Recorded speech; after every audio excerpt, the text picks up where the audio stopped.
Hello, and welcome to Art with Miss Michelle. Today I'm going to show you how to make an animal out of clay. So you can use these techniques to make other things besides animals, but an animal is a great starting point. So for this project you'll need some clay and some clay tools. Now if you don't have an actual clay tool, plastic silverware works really well. You can use a bamboo skewer, toothpick.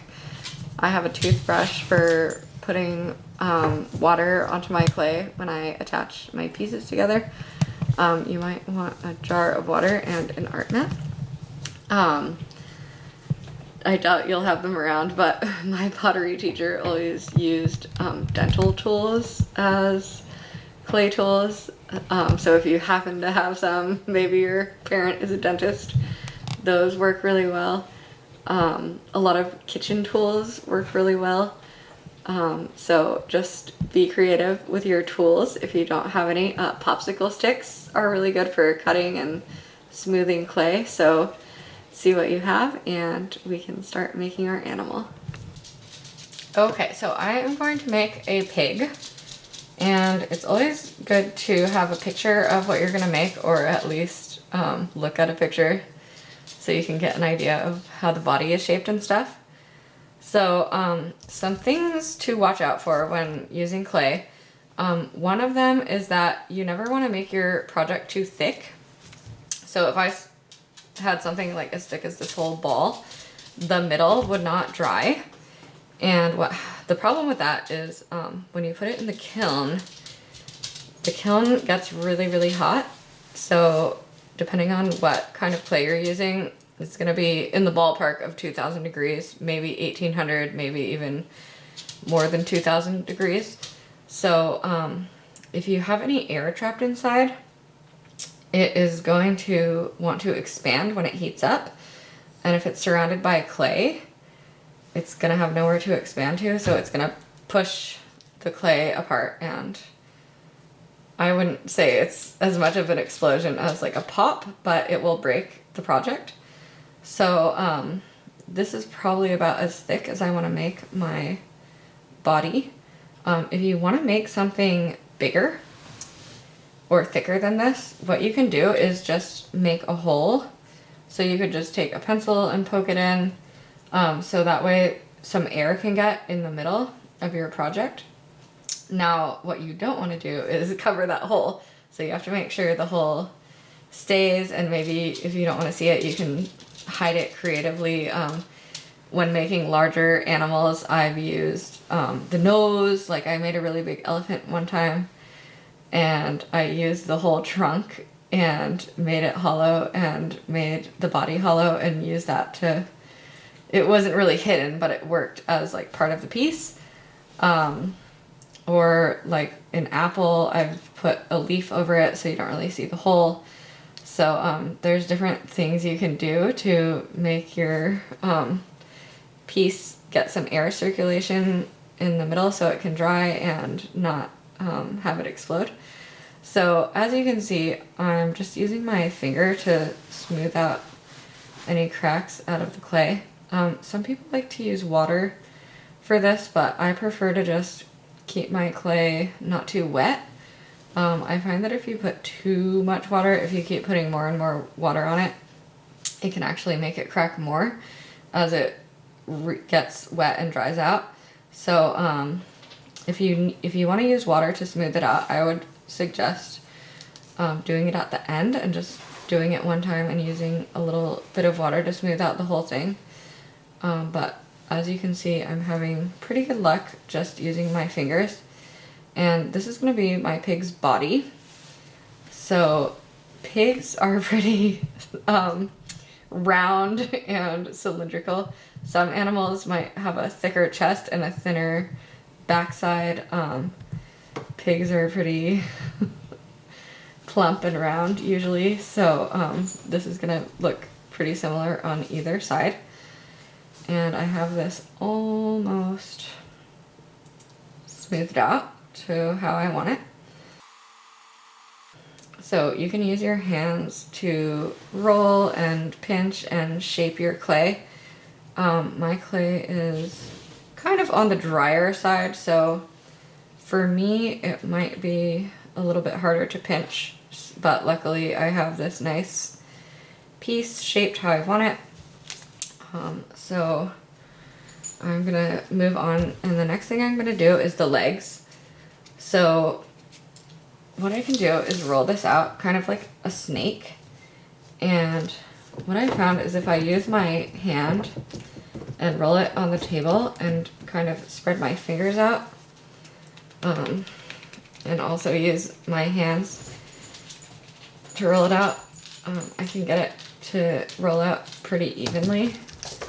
And this clay is actually really old, so it's not manipulating as easily as I would like, but I think the clay that you have will be a little bit softer, so it's gonna be a little bit more pliable.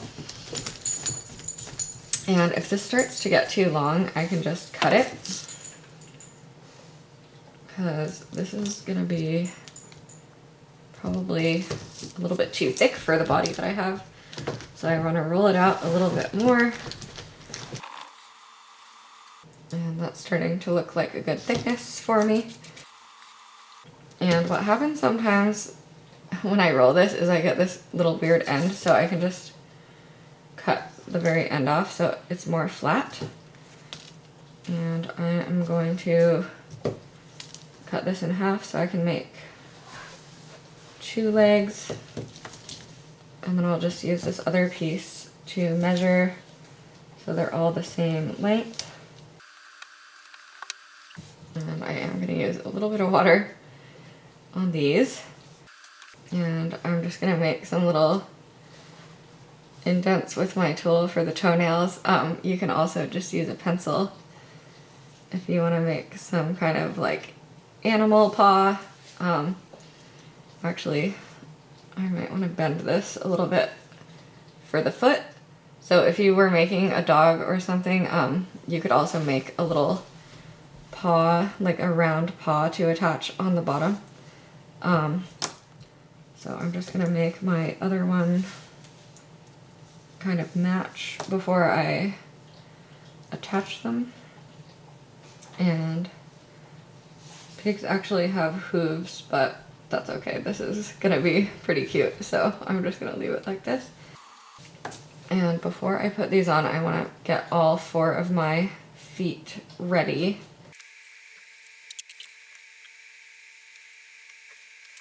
Okay, so these are ready to put on. And one thing I like to do when I'm making stuff out of clay is use things to help balance stuff to hold it up.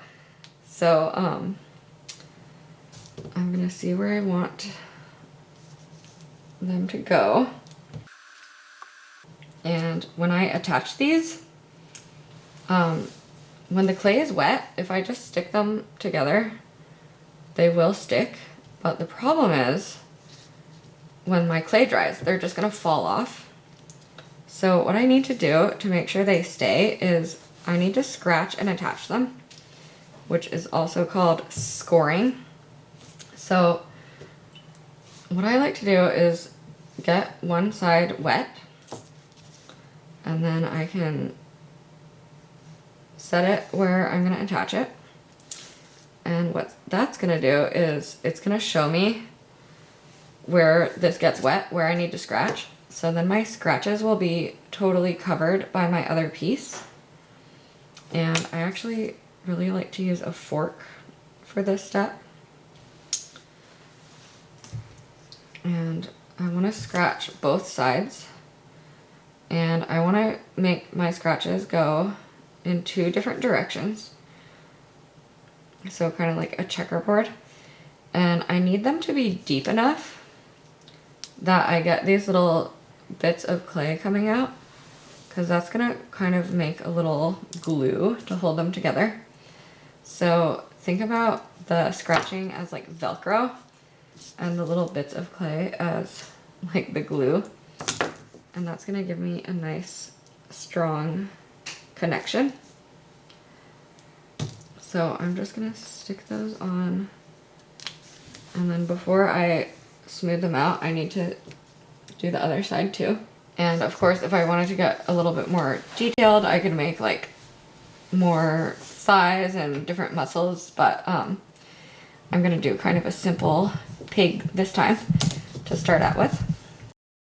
So once I have these in place, I do want to smooth them together. So I like to use this round tool. This also is what a popsicle stick would be really good for if you don't have a clay tool, or some other kind of flattish object, whatever you have handy. Sometimes you can just use your finger, but these are kind of at a weird angle, so I'm gonna need the tool to help me with this. A spoon might even be good for this step. So what I'm doing is using my tool to kind of grab part of the leg and then force it down onto the body, so I can kind of connect these two pieces into one piece, and that's gonna also help hold it together really well. And then I can use my finger to make it look a little bit nicer. Some people like tools, all tools for all the steps. I like to use a combination of tools and my finger or my hands. Some people like to just use their hands.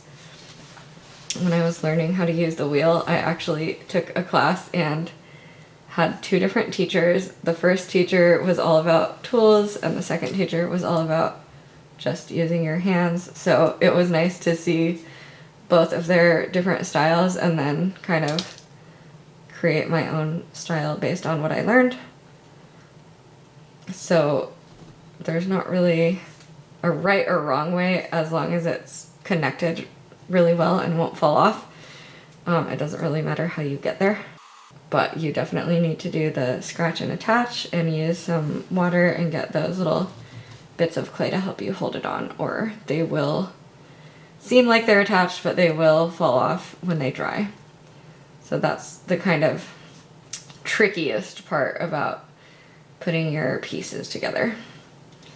Okay, so I have my legs on. So now I'm gonna make my head, and I can decide if I want to make and shape the snout and pinch it, or if I want to just make a round head and then scratch and attach and add a snout. It looks like this one is going to be shaped, but I've done it both ways. And then same with the ears. I can either pinch the clay to make the ears, or if I want to sculpt some ears and scratch and attach them on, I can. And then for the eyes, you can decide if you want to scratch and attach them on. I could use a pencil and just kind of lightly draw into my clay. I could also not even make the eyes now and just add them later with glaze when I glaze this, so I could paint them on. Glaze is a special type of, it's basically like paint for clay, but it's made from kind of ground up clay dust and glass, so it makes a really shiny coating over your clay. And then it seems like I have a little bit more clay than I need, and I would kind of like to pinch this to make the ears, but I think it's a little bit too dry. So what I'm gonna do is make kind of a neck to attach onto my body here. And I'm just gonna cut this at a little bit of an angle so it goes on in the right, so it's pointing the right direction when I stick it on. So I'm gonna do my trick of getting this part wet and sticking it on where I want it to go. Then I can scratch and attach both sides. And I'm gonna make the little holes in the snout, and I'm just gonna use a pencil and make some nice little holes there.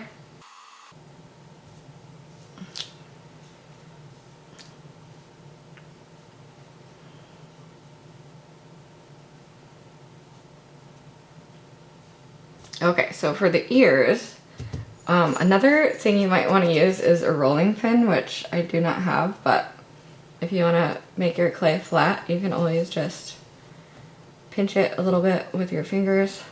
So I don't want my ears to be too thick, but I also don't want them to be too thin. Really thin pieces of clay can break really easily. You can make just about anything out of clay as long as it's not too thin or it doesn't have any air bubbles in it. Other than that, it's very soft, sculptable, moldable, bendy. So I like to just make it a little bit probably thicker than, I mean, I don't think it's too thick for a pig's ear, but it's better to be too thick than too thin. And then one thing you can do if you want to make two ears or eyes or something that's going to be the same is just put it on top of another piece of clay and measure it so you know it's going to be the same size. And then if I'm making like a pig or a cat ear or anything, they kind of have a little bit of a concave look to them, so you can use your finger. Concave means it's kind of going in, so you can use your finger to really nicely make that look, that nice animal ear look. And this one, I think when I sculpted it, I made it a little bit bigger, so I'm just going to trim it down a little bit more. And if they're not exactly the same, it's okay. They're going to be pretty close, and two pig's ears might not be exactly the same anyways. So I'm going to kind of get the shape that I want, and then I can do my little water trick to see where to put the scratch marks. And sometimes if it's a smaller piece, I'll just use this little tool because I don't like to actually see the scratches. I just like to make sure they're there so I can stick my stuff together really well. Okay, and then for the eyes, I'm debating if I should wait to add them with glaze or if I want to make a really realistic looking eye. What I can do is make a sphere for my eyeball and cut it in half so it's the same on both sides. And it probably would have been better to do this before putting the ears on, but that's okay.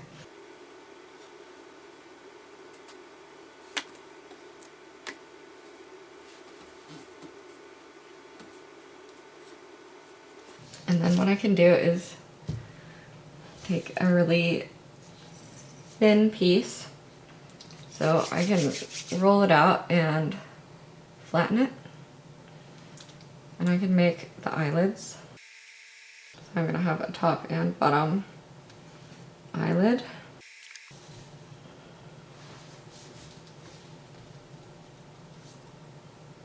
And then smooth the clay onto the face so I don't see that line there. That's going to give me a really realistic look. I think for this one, it might be too small and I might have a hard time doing the eyelid, so I might just leave it with the eyeball. But I have made a lot of animals where I make really cool eyelids for it and it looks very realistic. And then the last thing I'm going to add is the little pigtail.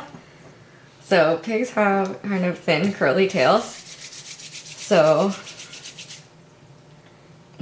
if I make this tail sticking out and thin, it's probably going to break off. So think about this if you're doing like any kind of hair or thin tails or ears or thin parts.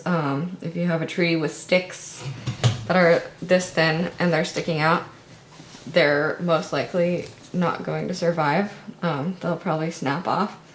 So one thing you can do to make it work and not break is you can make your piece And then if it's resting against the body, or if you have hair, if it's resting against the person's head, then it will be supported so it won't break. So that's one way you can get around that. So there's my pig with his pig snout and ears and curly tail. So thanks for watching my video. I hope you like this project, and happy animal making.